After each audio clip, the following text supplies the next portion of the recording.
Sneakers weren't out the way they are now. There wasn't multicolors. You didn't know when they were coming out or why they came out, or in what color. Like, there was no information. Like, they would just come out, and it was like word of mouth. You'd hear about them, or you'd see somebody and be like, "Where'd you get those?" And so I got them in Florida, and like they don't even sell them in New York. And then you'd go to this place in the Bronx, and they'd be like, "Well, no, we don't have those." So for me, like, my heart would be those. But like now, there's a pair of these Oreos there that I like. It's such a complex. The whole sneaker world is so complex, and it's so, it's like a subculture, and I still don't know the answer. Like, when are they coming out? How many do they make? Why? I was just asking Cameron, like, do they put the first ones out? Do they?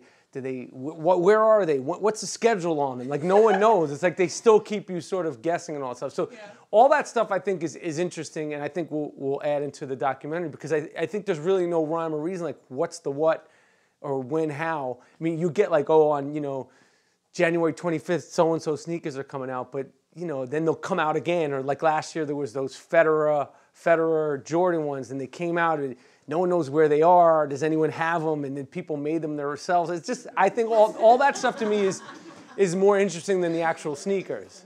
Yeah, that's sure. It's crazy, it's like it's literally like a subculture of, and I have friends that are my age that are still chasing sneakers, and I'm like, but it's, people just, they go crazy over it. So I love sneakers, but like my sort of decline, my personal thing with sneakers, because I used to love basketball sneakers the most, but now that I don't play so much, I'm not as crazy of them. When I stopped playing basketball as much, I stopped being as into sneakers, for me personally. But you still want everybody, I think it's definitely a New York thing. Like, if you are from New York, you want your sneakers to be dope. That's just kind of like a New York thing. I mean, it's obviously other states and places have, but New York, it's definitely like, you want something to be, kind of dope. So. Yeah, it's like everything has to be on point.